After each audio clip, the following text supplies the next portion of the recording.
BSc part 1 physics में first paper mechanics and oscillations में आज हम किसी जड़ते निर्देश फ्रेम के सापेक्ष नियत कोणीय वेग से घूर्णन करते हुए निर्देश फ्रेम में वेग और त्वरण रूपांतरण समीकरण ज्ञात करेंगे। हम ये मान के चलते हैं कि एस एक जड़ते निर्देश फ्रेम है, उसके सापेक्ष अन्य निर्देश फ्रेम एस डैश नियत कोणीय वेग ओमेगा से गतिशील है। दोनों फ्रेम के मूल बिंदु तथा जेड अक्ष परस्पर संपातित है।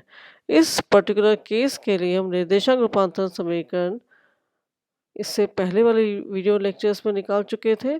आज हम वेग और त्वरण के लिए रूपांतरण समीकरण ज्ञात करेंगे। चूंकि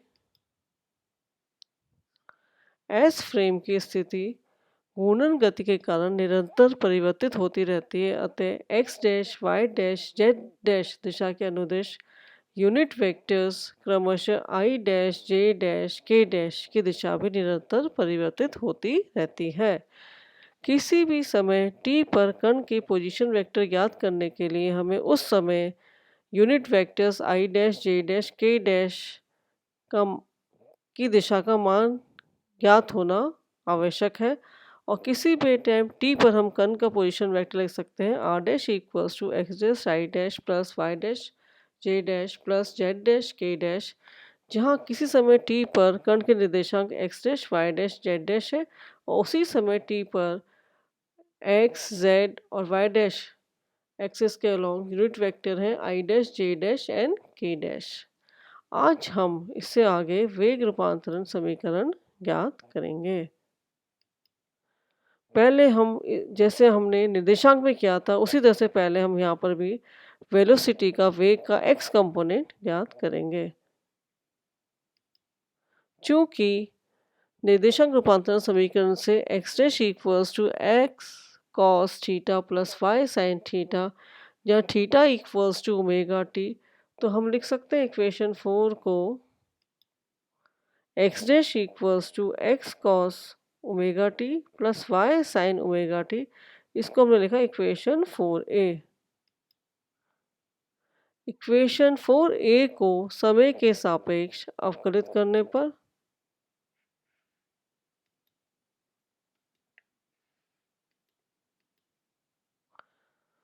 तो dx dash by D T equals to d x by D T cos of omega T plus omega x minus sine omega T plus d Y by D T sine omega T plus omega y cos omega T.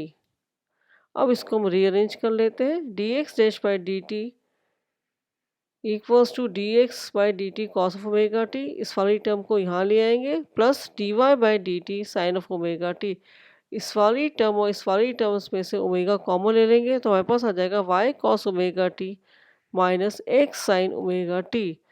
चूँकि y dash का मान होता है y cos omega T minus x sine omega T, तो हम इसकी जगह यहाँ पर वाई डैश रख देंगे।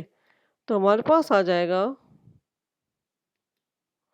D x dash by D T equals to d x by D T cos of omega T plus d Y by D T sine of omega T plus omega y dash.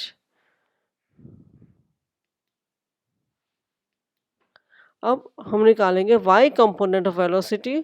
चूंकि y dash equals to y cos omega T minus x sine omega t, equation 5a को समय t के सापेक्ष अवकलित करेंगे तो हमें मिलेगा d Y dash by D T equals to D Y by D T cos of omega T plus omega y dash minus sine omega T minus D x by D T sine of omega T minus omega x cos omega T.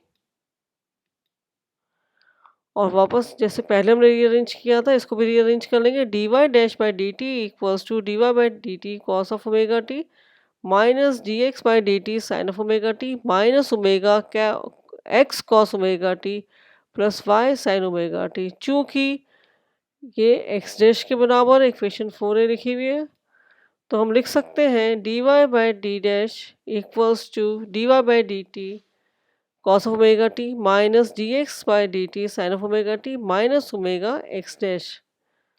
ये है velocity का y component, और अब समीकरण 1 जो कि z dash equals to z था उसको हम समय के सापेक्ष अवकलित करेंगे तो हमें मिल जाएगा dz dash by dt equals to dz by dt, z component velocity का। तो हम वेग रूपांतरण समीकरण को घटकों के रूप में लिख सकते हैं। पहला dx by dt equals to dx by dt cos omega t plus dy by dt sin of omega t plus omega y dash. Next equation dy dash by dt equals to dy by dt cos of omega t minus dx by dt sin of omega t minus omega x dash. और last equation dz dash by dt equals to dz by dt। ये कहलाते हैं वेग रूपांतरण समीकरण, हमने components के रूप में लिखा है। अब हम पढ़ेंगे त्वरण रूपांतरण समीकरण, एक्सेलरेशन ट्रांसफॉर्मेशन इक्वेशन। चूंकि वेलोसिटी का x कंपोनेंट इक्वेशन 7 से dx dash by D T equals to dx cos omega T plus dy by D T sine of omega T plus omega y dash, इस equation को t के सापेक्ष समय t के सापेक्ष अवकलित करने पर तो हमें मिल जाएगा d2x dash by D T square equals to d2x by D T square cos of omega T. अब हम पहले इस वाली टर्म का dy का d2y by D T square sine omega T. अब हम इसका करते हैं तो dx by D T minus omega sine omega T, इसका करेंगे तो dy by D T omega cos omega T plus omega dy dash by D T. इन तीनों टर्म्स में से ओमेगा कॉमन है तो हम लिख लेंगे d2x dash by D T square equals to d2x by D T square cos of omega T plus d2y by D T square sine of omega t. यहाँ ओमेगा कॉमन निकाला तो dy by D T cos omega T minus dx by D T sine of omega T plus dy dash by D T.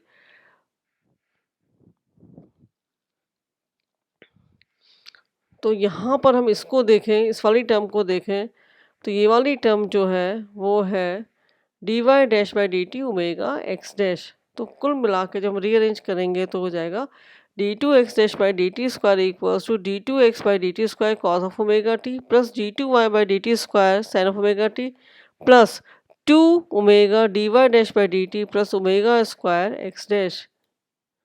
समीकरण 11 त्वरण का x component प्रदर्शित करती है। इसी तरह से हम त्वरण का y कंपोनेंट निकाल लेंगे तो पहले वेग का y कंपोनेंट है dy dash by D T equals to dy by D T cos of omega T minus dx by D T sine of omega T minus omega x dash. समय के सापेक्ष अवकलित करेंगे तो हमारे पास आ जाएगा d2y dash by D T square equals to d2y by D T square cos of omega T minus d2x by D T square sine of omega T plus dy by D T minus omega sine omega T minus dx by D T omega cos of omega T minus omega dx dash by D T. Omega का तो यहाँ होगा नहीं क्योंकि omega नियत है तो d omega by D T 0 हो जाएगा।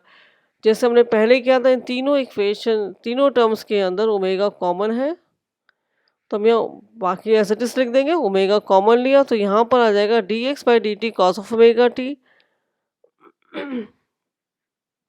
यहाँ माइनस साइन आएगा minus dy by D T sine of omega t, यहाँ बाहर हमने माइनस ले लिया इसलिए सब प्लस हो जाएंगे plus dx dash by D t d2y dash by D T square equals to d2y by D T square cos of omega T minus d2x by D T square sine of omega T minus ये चीज़ जो है हमारे पास पहले दो terms जो है वो है dx dash by D T minus omega y, तो हमने यहाँ पर इसको लिख दिया। फिर रीअरेंज कर लेंगे तो d2y dash by D T square equals to d2y by D T square cos of omega T minus d2x by D T square sine of omega T minus 2 omega dx dash by D T plus omega square y dash. Equation 12 y dash दिशा में त्वरण के घटक को प्रदर्शित करती है। अब z कंपोनेंट ऑफ वेलोसिटी, चूंकि dz dash by D T equals to dz by D t है, समय के सापेक्ष इसको भी अवकलित करेंगे तो हमारे पास आ जाएगा d2z dash by D T square equals to d two z by D T square. ये z कंपोनेंट ऑफ एक्सेलरेशन। इन सब को यहाँ पर लिखने पर पहली इक्वेशन हमें देगी त्वरण का x कंपोनेंट, ये त्वरण का y कंपोनेंट और ये त्वरण का z कंपोनेंट। तो ये हम यहाँ पर हमें इस बॉक्स के अंदर जो इक्वेशंस हैं वो त्वरण रूपांतरण समीकरण प्रदर्शित कर रही है। इसमें लेफ्ट हैंड साइड हमें ज्ञात करना है और राइट हैंड साइड की सब टर्म्स जो है हमें ज्ञात हैं। ये कहलाते हैं त्वरण रूपांतरण समीकरण। इस यूनिट का असाइनमेंट, एक निर्देश फ्रेम नियत कोणीय वेग से किसी अन्य जड़ से निर्देश फ्रेम के सापेक्ष घूम रही है। दोनों फ्रेम के मूल बिंदु व अक्ष z अक्ष परस्पर संपातित है। फ्रेम कण के लिए निर्देशांक रूपांतरण समीकरण ज्ञात कीजिए। और सेकंड, उपरोक्त केस के लिए कण के लिए वेग व त्वरण रूपांतरण समीकरण भी ज्ञात कीजिए। Thank you.